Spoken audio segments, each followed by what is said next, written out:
Hey, today I'll be talking about episodes 20 through 23 of YanXi Palace. It's the Emperor's birthday. The Empress kicks things off by presenting him with a painting, which he loves, but Gao has got the most impressive gift, a Western orchestra. 从来都没见过呢. He's got a much more animated reaction to this gift than the Empress's, and girl, like, come on, you can't be jealous over this one. It's a really cool gift. We get to see your paintings like every Wednesday. Shu's present is also very impressive. This casing is made of a really fine jade, but the truly remarkable part of the gift is the stone inside. 这是舍利子. 舍利子 are small stones that supposedly appear in the ashes of cremated monks. The idea is that the clear stones are reflections of their pure spirits as they leave this world, and they are meant to bring good luck and stave off evil. It's rare to find one so big and well-formed, and his mother, being a devout Buddhist, will be very happy to see it. The Emperor places it under the care of the Empress, and the Empress, of course, leaves it to Yingluo. Mingyu decides to butt in again, insisting she will be in charge of preparing this gift for the Empress Dowager. At this point, even the other maids who I'm assuming she's known for years are sick of her shit and fully team Yingluo. But once again, Yingluo just decides to let her be. She can use the free time to keep looking into her sister's case. Everyone she's asked insists that no one left the banquet that night, but retracing the path between the palace where the banquet was held and the Imperial Garden, it wouldn't be impossible to make a round trip before anyone was the wiser. To cap off the night, a fireworks show. It's such a rare sight that it draws out all of the servants. By the time they get back, the Shelizi is gone, leaving only the case behind. Mingyu is berating the other servants as if she didn't also go out and watch the show. And then she has the audacity to try and push the blame onto Yingluo. 清点珠宝，可是皇后娘娘交给你的工作。 So now that there's trouble, it's suddenly Yingluo's job again. If you're a Mingyu supporter, please stand up. I promise, I just want to talk. One of the maids says she thinks she saw Shu sneaking around the gift area. But why would the person who gave the gift then try and steal it back? There isn't enough evidence to confront her directly, so they'll need to find another way to recover the stolen item. 都怪你，珍珠。 Ugh. Yingluo returns to the banquet and says she's arranged a magic show which she would love to present to the Emperor. I'm glad to see the magic is not all that impressive because it would be pretty wild if Yingluo was just suddenly a master magician. And spoke too soon. Where the hell did she learn this? Her father couldn't be bothered to teach her how to read, but he sent her to magic camp over the summer. She ends her performance with a magical reveal of the green casing. The spectators notice the Shelizi inside is missing, but Yingluo tells them it was all part of the act. To their surprise, she says she teleported the stone, and the stone is now on noble lady Shu. They are fairly certain Shu has the stone on her, and now Shu has no excuse but to submit to a search. This is a big gamble just based off the testimony of that one maid, but it pays off. Yingluo pulls a bag out of Shu's sleeve and finds inside the missing stone. 这太神奇了，竟真在姐姐身上。 Okay, so clearly Qing was not in on Shu's plan. Everyone is impressed, and cheeky Yingluo even finagles a reward from Shu for involving her in such a grand trick. 表演得好，自然要赏了。 Getting another little dig in, Yingluo convinces the Empress to dress up and dance for them, and then lures the Emperor over to see her. The Emperor is of course love-struck seeing his wife dancing for the first time in years, and decides to stay with her that night, leaving Shu, who he was meant to be seeing that night, high and dry. Shu was so cute when she was waiting for the Emperor. She is just so adorable.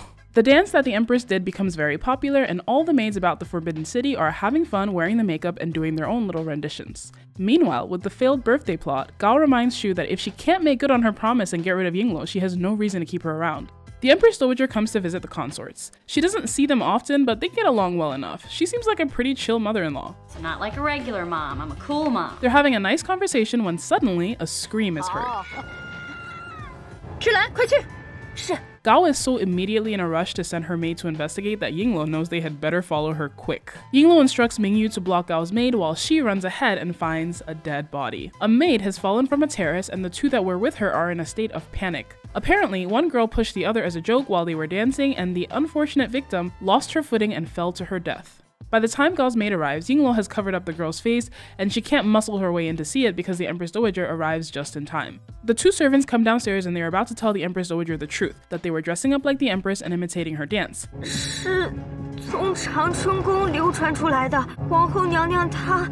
回禀太后。 But then Yingluo hijacks the conversation. Yingluo says these maids were no doubt copying Gao and her captivating performance of the drunken concubine. 贵妃醉酒. The Empress Dowager is not a fan of opera on the best of days, let alone when it's caused a scene like this. Gao and Shu try to push the blame back onto the Empress, but it is true that Gao puts on operas very often, whereas over the last few years, the Empress has only performed once. As a final piece of evidence, Yingluo reveals the dead maid's face to show it covered in paint, similar to the paint used in Peking opera. 怎么会这样？ This is actually berry juice that Yingluo quickly smeared onto the maid's face, but it only needs to be good enough to pass a quick visual inspection. Yingluo encourages the Empress to detain the two maids for questioning, and Shu uses some eye acting to tell them to keep their mouths shut. The Empress Dowager orders Gao's home stage demolished and burns all of her costumes. Singing clearly meant a lot more to her than I realized because wow, she is distraught. She even lowers herself to beg the Empress Dowager's maid to let her keep just one outfit, but the maid won't hear it. Must be tough, being at your lowest point, asking for just a tiny bit of understanding, but the other person just won't give it to you.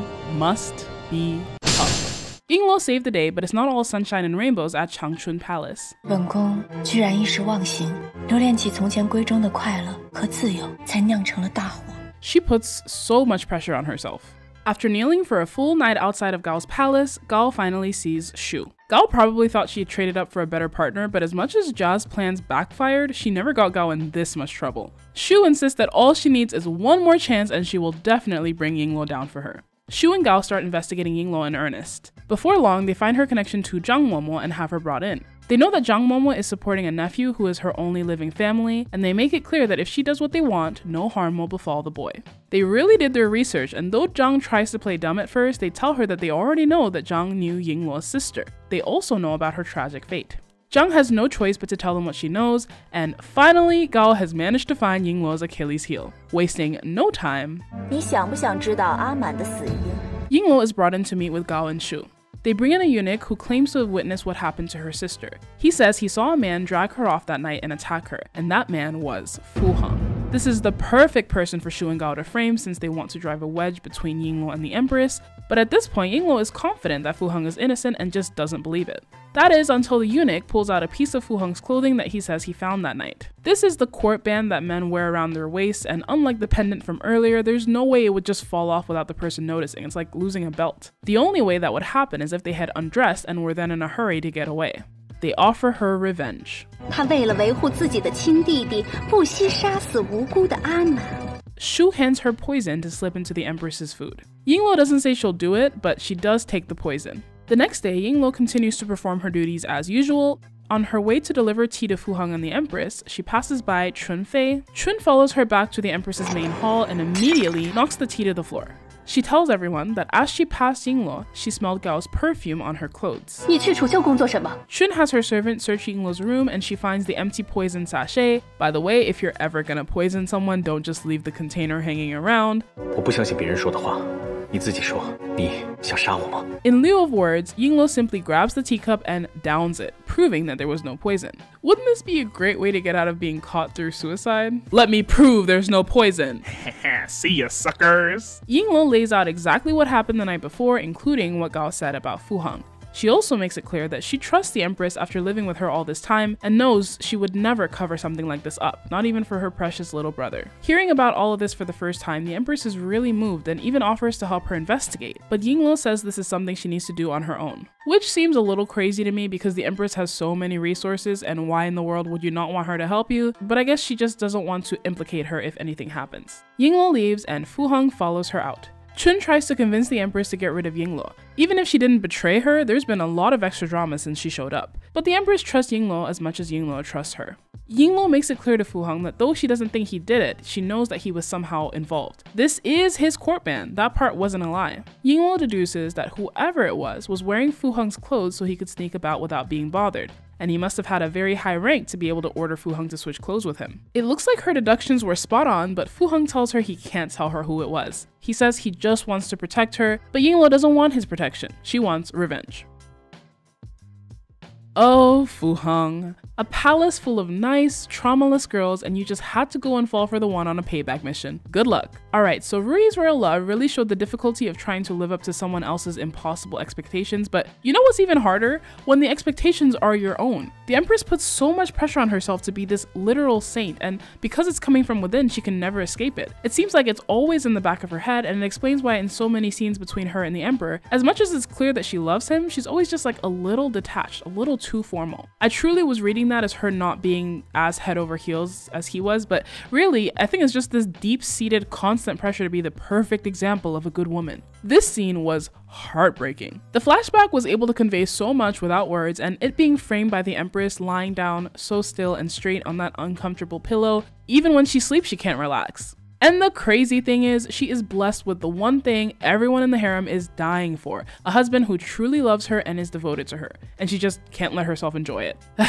On a lighter note, some funny scenes from today. Yingluo, Mingyu, and Erqing getting the Empress to dress up, hilarious. Also, that look Yingluo gave Chun when she put her hand on her shoulder and apologized for misunderstanding her. I mean, Yingluo, you can't be mad at her, you looked guilty as hell. Finally, are we friends with Mingyu now? When I saw Mingyu pop in and greet Yingluo like they were childhood friends, for a moment I thought I must have skipped an episode, because where in the world did this 180 come from? They worked together like a little bit for the Empress's birthday stuff, and that was it? No apology? We're just supposed to forget that Mingyu literally tried to kill her and was definitely about to throw Yingluo under the bus once again if the birthday present hadn't been found? I wasn't even going to forgive Mingyu if they had a whole character arc, but the writers really said, oh, she's a good guy now, and that's it. Okay. Till next time, thanks for watching.